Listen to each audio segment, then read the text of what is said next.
உங்களுக்கு சேமியாவே பிடிக்காதா? அப்போ இந்த ரெசிபியை ஒரு வாட்டி ட்ரை பண்ணி பாருங்கள். கண்டிப்பாக இதையே திரும்ப திரும்ப செஞ்சு சாப்பிடுவீங்க. இதை செய்கிறதுக்கு ஃபஸ்ட்டு ஒரு கடாயில் 2 tablespoon oil or ghee போட்டு ஹீட் பண்ணிக்கோங்க. ஹீட் ஆன ஆயிலில் 3 பட்டை, 2 ஏலக்காய், 2 கிராம்பு போட்டுக்கணும். அது நல்லா பொரிஞ்ச அப்புறமா 2 பெரிய சைஸ் ஆனியன்ஸ் கட் பண்ணி போட்டுக்கோங்க. ஆனியன்ஸ் நல்லா சாட்டே ஆன அப்புறமா 2 மீடியம் சைஸ் தக்காளி, 2 கொத்து கறி லீவ்ஸ், கொஞ்சமாக ரம்ப இலை போட்டு சாட்டே பண்ணிக்கணும். டீட்டெயில் ரெசிபி மெஷர்மெண்ட்ஸை ஃபஸ்ட் கமெண்ட்டில் கொடுக்குறேன், செக் பண்ணி பாருங்கள்.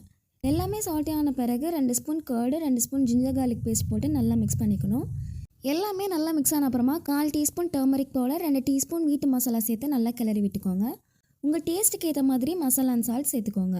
1 கப் கோகோனட் மில்க் சேர்த்துக்கிறேன். கோகோனட் மில்க் இல்லை அப்படின்னா நான் ஸ்க்ரீனில் காட்டுற இந்த அளவுக்கு பால் சேர்த்துக்கோங்க. கோகோனட் மில்க் போட்டால் தான் இன்னும் டேஸ்ட் ரிச்சாக இருக்கும். இப்போ போட்டிருக்க பால் அளவே கரெக்டாக தான் இருக்கும், எந்த தண்ணியும் ஆட் பண்ண வேண்டாம். அதை நல்லா கொதிச்சு வந்த அப்புறமா 2 பேக்கெட் குச்சி சேமியா போட்டு எல்லாமே சேர்கிற மாதிரி நல்லாவே மிக்ஸ் பண்ணிக்கோங்க.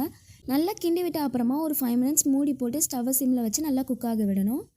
5 மினிட்ஸ் கழித்து பாருங்கள், நல்லா குக்காக இருக்கும். ஒருவேளை பால் பத்தலை அப்படின்னா கொஞ்சமாக தண்ணி தேவைக்கு ஆட் பண்ணிக்கோங்க. எனக்கு கரெக்டாக தான் இருந்துச்சு. இந்த மாதிரி செஞ்சிங்கன்னா சேமியா உப்புமா சாப்பிட்ற ஃபீலே இருக்காதுங்க. நல்லா ரிச் அண்ட் டேஸ்டியாக சூப்பராக இருக்கும்.